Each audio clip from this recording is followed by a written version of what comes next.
bem com vocês? É uma satisfação imensa gravar mais um vídeo para o meu canal e nós vamos tratar a respeito sobre um dos crimes contra a administração pública, em especial um crime que, infelizmente, nosso país coube por entender até vivenciar, né, na verdade, né, num crime que, sem sombra de dúvidas, revela como nefasto uma sociedade que tende a evoluir. E este crime faz exatamente o contrário. Mas eu não vou fazer nenhum tipo de críticas, nem falar a respeito de casos específicos, apenas vou tratar aqui sobre termos técnicos, questões estritamente técnicas, segundo a legislação e também a jurisprudência em vigor. Então nós vamos tratar a respeito especificamente sobre o crime de corrupção passiva, previsto no artigo 317 do Código Penal. Antes mesmo de eu iniciar a falar sobre o Código Penal atual, seria muito mais interessante, menos massivo, a gente não deixar escapar uma oportunidade muito interessante de falar sobre os dados históricos evolutivos acerca desse ponto em questão, desse crime em questão. Eu fazendo uma pesquisa, até depois, se vocês tiverem interesse de fazer uma leitura de um artigo que eu fiz, um artigo que provavelmente deve ter umas 8, 10 páginas, não é muito assunto para escrever até acerca de uma coisa muito técnica. Mas eu deixei no meu blog para vocês fazerem a leitura e no final da leitura tem questões de concursos públicos, para que você que está prestando concurso público, exame de ordem, vai ajudar muito a você que necessita de alguém para poder dar um impulso. Você dá uma lida ali e vai ajudar um pouco mais a entender e ver na prática como se tem observado as bancas examinadoras de aplicação do concurso. Enfim, até estava voltando ao assunto, seria tão maçante a pessoa já chegar com questão técnica, sem mais sem menos entender como aconteceu. Então eu fiz um breve estudo, inclusive este artigo serve para exatamente o pontapé inicial, um resumo do que eu tinha já tratado a respeito, num dos meus artigos, nos textos mais técnicos, mais aprofundados, mas aqui eu fiz um resumo. Primeira coisa que nós temos que levantar em questão, o esforço histórico, o levantamento da questão da historicidade, da evolução em que a sociedade, a civilização não aceita um crime de corrupção, de um modo genérico. Nunca aceitou esse crime, desde o início da civilização. Um exemplo típico disso podemos citar nessa evolução a Grécia Antiga. Pois na Grécia Antiga, a pena do crime de corrupção seria a pena de morte, uma das penas capitais, uma das mais graves.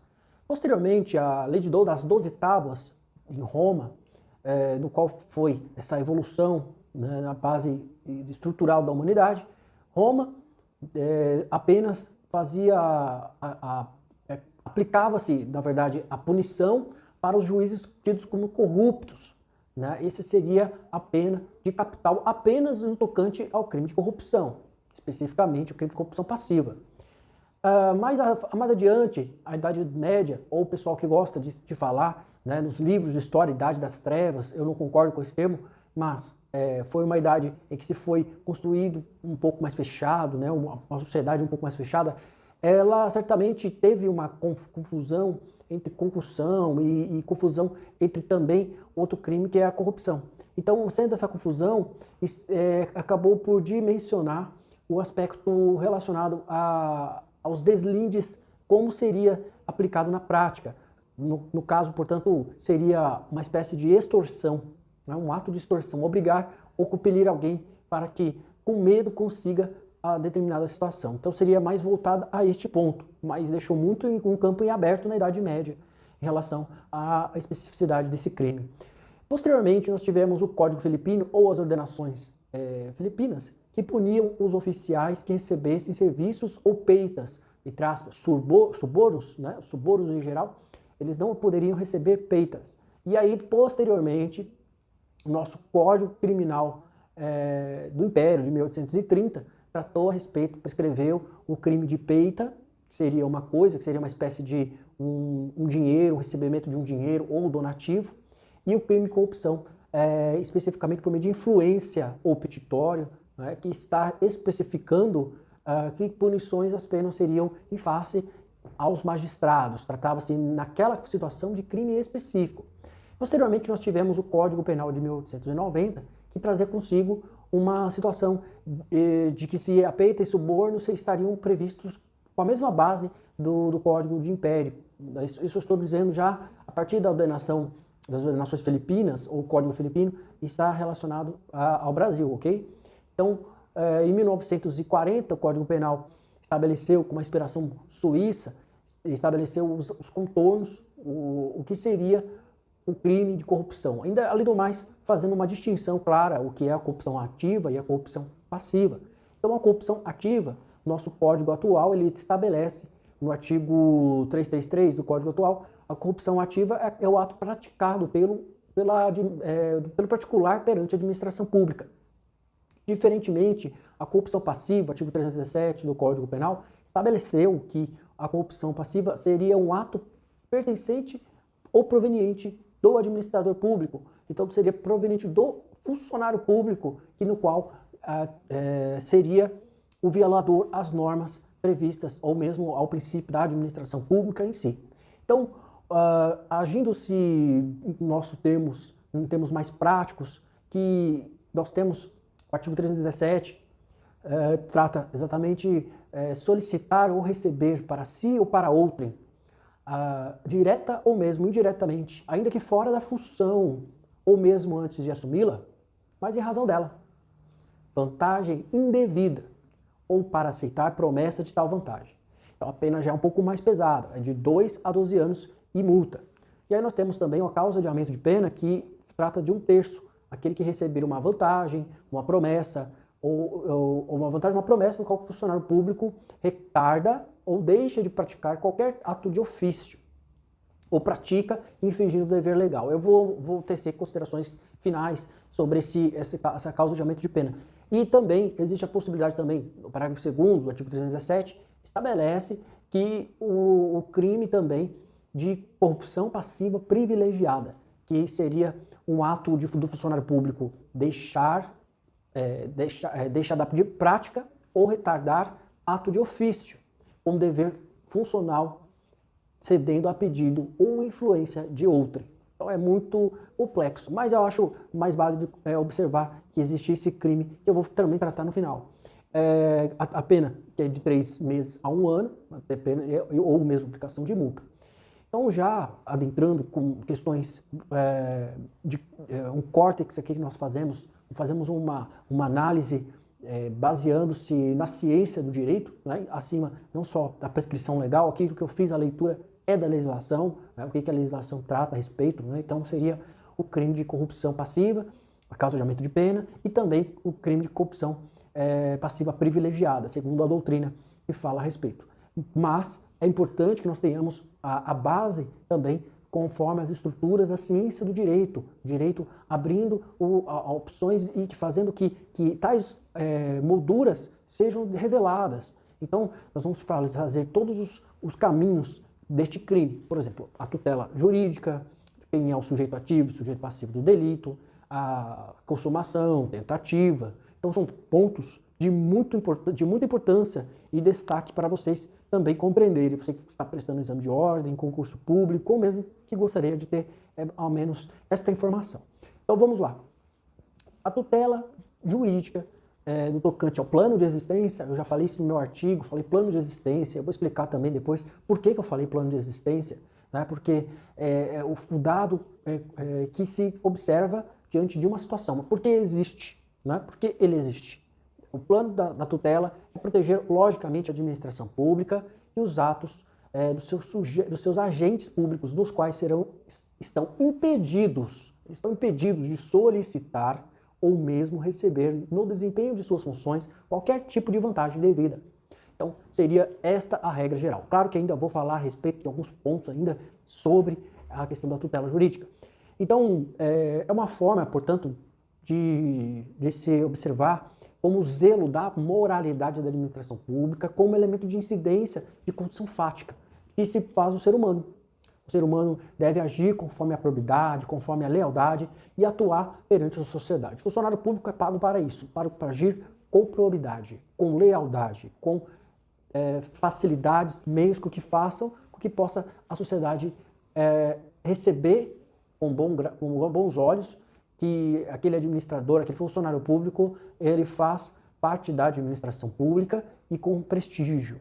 E também, por outro lado, aqui existe a questão da verdadeira aquisição ou função dos serviços públicos em si, de um modo geral, que devem ser devidamente efetivos. Então seria um outro ponto interessante no tocante. Logicamente, estou até adentrando um pouco a seara do direito administrativo, mas é impossível a gente falar de administração pública e não falar de direito administrativo. Pois bem, diante de tais situações que nós colocamos, nós podemos observar as condutas principais, né? Solicitar, receber ou mesmo aceitar promessa. Primeiro ponto, solicitar nada mais é que pedir, né? Seja de modo explícito, seja de modo implícito, e determinada vantagem devida, logicamente. Que essa solicitação, se for devida, ela será lícita. Mas aí eu vou explicar outros detalhes lá na frente, o que nós temos que deixar em consideração sobre esse crime. O receber, né? Se você receber na posse de um bem, a partir do momento que você faz tem um recebimento daquela quantia, recebimento daquele bem, que o objetivo seja como elemento de incentivo ao corruptor. E aí, por exemplo, nós temos o recebimento do dinheiro. O funcionário público jamais pediu, ele recebeu aquele dinheiro e ele aceitou. E aí aceitar a promessa, né? Ele anuir com algo, ainda que seja algo futuro, ele vai anuir com aquele algo que se valeu como necessário. Outro ponto que nós podemos deixar claro é o nexo de causalidade entre a causa e o efeito. Então, o que eu fiz nesse córtex, nessa visão aqui mais prática e mais objetiva? Que entre a vantagem indevida ou aceitar seria uma atividade exercida exclusivamente pelo corrupto. Então, o corrupto ele vai aceitar aquela vantagem, ele vai receber aquela vantagem, ele vai solicitar aquela vantagem. Aí, a partir desse ponto, recebida aquele bem, aquela quantia, aquela situação, também já lhe configuraria de crime. Ou mesmo, ainda que não recebida, aquela quantia solicitada pelo funcionário público, também configuraria, sem sombra de dúvidas, o crime de corrupção passiva. O que eu poderia tratar a respeito, acerca de alguns pontos ainda do crime de corrupção passiva? A questão da definição de vantagem indevida é um elemento do tipo penal, né? O agente, do exercício de sua função pública, ele favorece determinada vantagem por meio de uma ação ou mesmo um ato de omissão, deixar de praticar determinado ato. Assim se nos caracteriza como vantagem devida o ato de reembolso. Se eu pedir alguma coisa e fui reembolsado, logicamente não há um crime. Um exemplo típico, eu até citei no meu artigo, vou ficar sempre falando no meu artigo porque eu escrevi, a maioria dos assuntos foi escrito por mim, pela minha cabeça, mas eu segui também conforme as melhores doutrinas a respeito do tema. Então eu citei o exemplo do oficial de justiça. Né? O oficial de justiça, ele solicita diretamente ao autor de uma determinada ação que os valores, exigindo-se que se pague os valores de gastos com deslocamento. E aí, nada impediria que o oficial de justiça possa, logicamente, responder administrativamente ou mesmo civilmente, porém, na esfera criminal, nada impediria dele chegar assim e pedir os gastos no tocante a transporte público. Eu preciso de gasto de gasolina, você não pagou lá a taxa judiciária lá de deslocamento. Se você pagar aqui comigo, resolvido. Isso seria, em tese, não seria um crime, mas se aí a pessoa depois, posteriormente, será reembolsado sobre determinada quantia, logicamente não se trata de um crime. Outro ponto e fator até muito importante no que diz respeito a aspectos práticos, né, se aplica ou não o princípio da insignificância em determinado caso concreto. Logicamente, o princípio da insignificância, para que você nunca estudou sobre esse tema, o princípio da insignificância seria um aspecto material da tipicidade penal. Vocês têm toda a previsão legal, no entanto, por circunstâncias, por exemplo, a mínima ofensividade da conduta do agente, nenhum tipo de periculosidade social, reduzido grau de reprobabilidade no seu comportamento. E essas situações específicas de inexpressividade de lesão jurídica.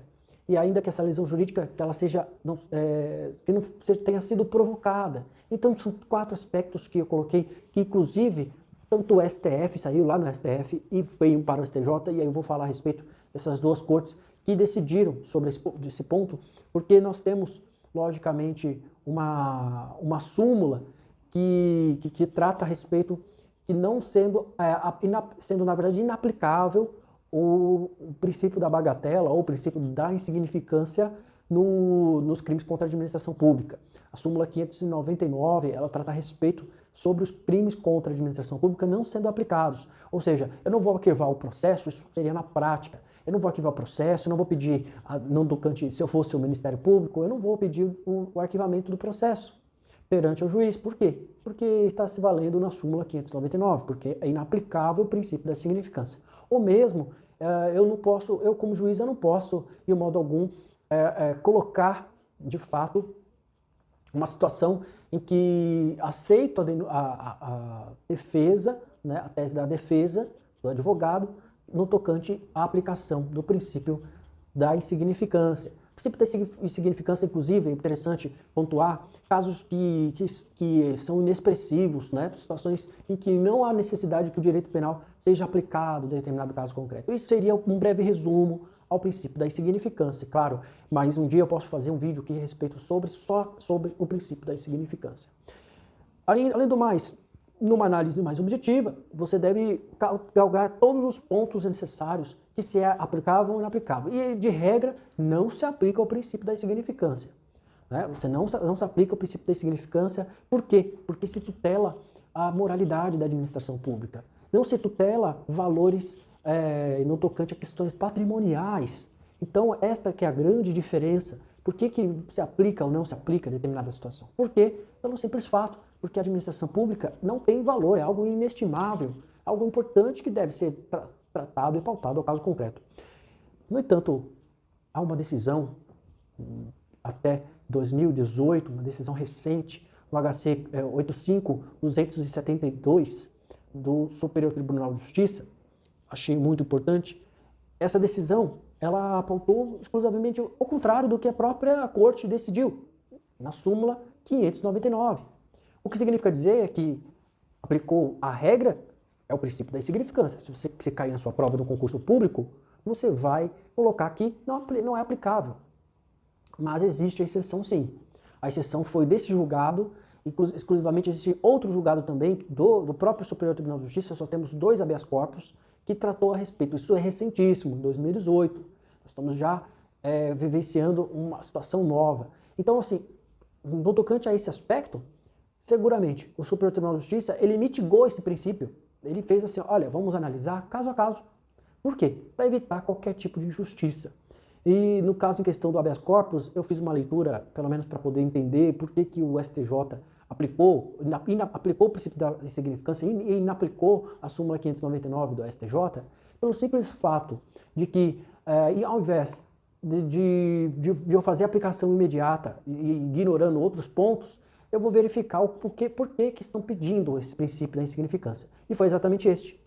O que aconteceu naquele caso foi dos cones, né? Porque os cones de uma estrada foram deteriorados e parece que a pessoa acabou cometendo crime contra a administração pública, em particular, cometendo crime, não se tratava de um crime de corrupção passiva, mas acredito que se nós observarmos de fato uma questão mais grave, provavelmente não será aplicado a corrupção passiva, especialmente no tocante a valor, porque já vemos muitos julgados tratando a respeito disso. Até não mencionei no meu artigo, mas eu achei necessário dizer aqui no vídeo, porque por vezes as pessoas acham que você vai aplicar cada caso concreto, mas de modo quase que absoluto, porque temos essa posição de que a regra geral seria essa, a súmula 599. Então, quando se tratar de crime de corrupção passiva, logicamente, esse crime será de tal modo inaplicável o princípio da bagatela ou da insignificância. Portanto, feitas as colocações no tocante aos princípios, principalmente o princípio da insignificância, agora vamos passar pelas espécies de corrupção passiva. Então, a espécie de corrupção passiva, ela tem um aspecto doutrinário, obviamente, mas é muito importante que na prática isso pode lhe ajudar. Inclusive, o dicionário do STF, tem um dos pontos que trata a respeito. Se você colocar dicionário STF, colocar, por exemplo, corrupção ativa ou passiva, vai aparecer lá sim. Então é interessante, se a própria corte reconheceu doutrinariamente que existe aquela espécie de corrupção, você deve estudar. Então é o seguinte, corrupção passiva, até já adiantei o assunto, nós temos a corrupção passiva, imprópria, a própria, antecedente e a subsequente. Então nós temos a primeira que nós vamos já mencionar, a corrupção passiva própria. A corrupção passiva própria, ela é proveniente de uma atuação do funcionário público que promove determinado ato tido como ilícito e este ato foi negociado e tem por finalidade de realizar um determinado injusto. Então ele é totalmente ilícito, é próprio ou direto. Então pode ser uma corrupção passiva bem grave. Um exemplo comum é o policial que deixa de aplicar a multa de trânsito em troca de dinheiro, ou determinado favor também, nada impediria. Agora, a corrupção passiva imprópria, ela é totalmente diferente. O ato é lícito, porém, um funcionário público, ele se aproveita da situação para obter essa vantagem indevida. Então seria exatamente esta. Um exemplo típico, o delegado de polícia, com todo respeito até, eu falei policial, com respeito policial, delegado, mas infelizmente acontece em alguns casos. Então, o delegado de polícia que solicita a propina para determinada vítima, de um crime, inclusive, para impulsionar o trâmite de um processo, de um inquérito policial. Ou um processo, que era um inquérito, retomou para a delegacia, mas a pessoa consigo fazer isso, doutor, eu preciso de dinheiro para continuar, estou sem dinheiro, então começa a dar aquelas conversinhas, já desconfie, já é corrupção caracterizada, corrupção passiva de natureza imprópria. Agora, dois pontos, e por fim, das espécies de corrupção passiva, aí nós temos a corrupção passiva antecedente, até você já sabe mais ou menos o que isso significa, e a subsequente. Então, a antecedente, ela trata de uma vantagem indevida, né, da promessa proveniente de ato futuro. Por exemplo, típico funcionário, o oficial de justiça, que aceita determinada quantia em dinheiro, né, para não citar o réu. Então, ele deixa de agir, mas ele recebe aquele dinheiro, né, de forma antecipada. Diferentemente, o ato já foi, né, ele vai conseguir...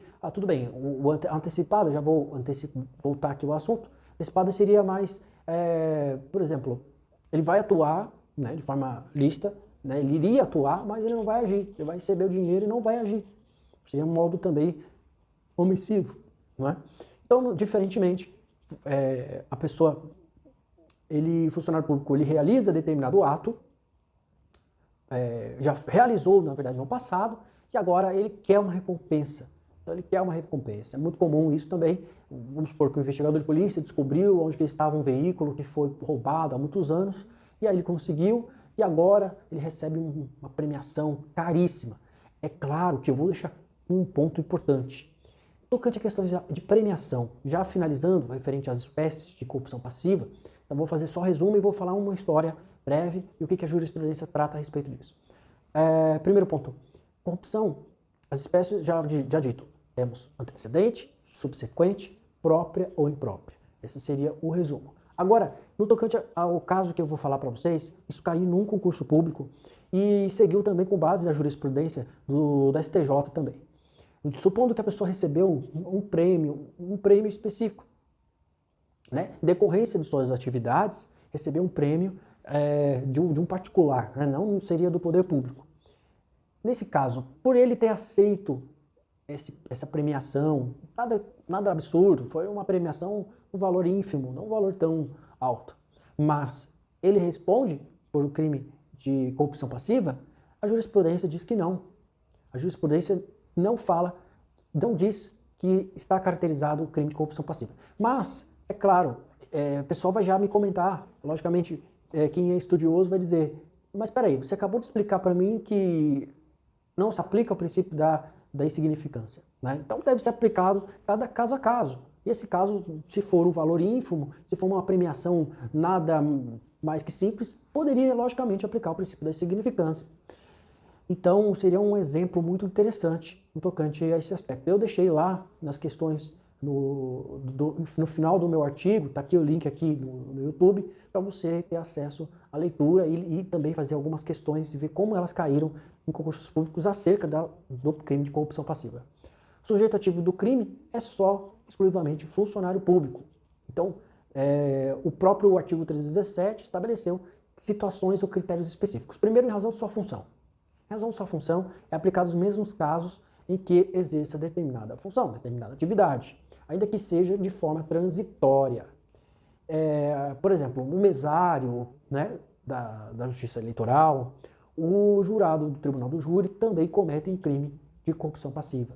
E aí temos as espécies da corrupção passiva, você vai analisar determinado caso concreto. Temos também a questão relacionada, que, ainda que esteja fora da função. Estando fora da função, um exemplo, no caso, o servidor que se encontra de férias, ou que se encontre de licença médica, ou mesmo que por decorrência de um ato administrativo, um processo administrativo, você está afastado para determinada atividade, enquanto o processo administrativo percorrer. Isso vai depender de acordo com o Estatuto dos Servidores Públicos de determinada região, determinado estado, ou município, ou federal, isso vai depender muito disso. Então nós temos essa relação. Existe também a possibilidade do crime de coparticipação, ou participação ou autoria, com autoria de outras pessoas, né? Então, no entanto, se o particular participar dessa vantagem, da promessa de vantagem devida, logicamente não será o crime de corrupção passiva que ele cometeu, mas sim o crime de corrupção ativa, conforme o artigo 333 do Código Penal. Então, eu fiz também algumas diferenciações básicas acerca desse tema, e eu vou deixar depois salientado nesse ponto de questão, e finalizo também para falar do sujeito passivo, que seja de forma, né, imediata o Estado, os Distritos Federais e os municípios, e também de forma imediata a pessoa física ou jurídica, ou ente que seja prejudicado de tal forma, pelo ato do agente criminoso.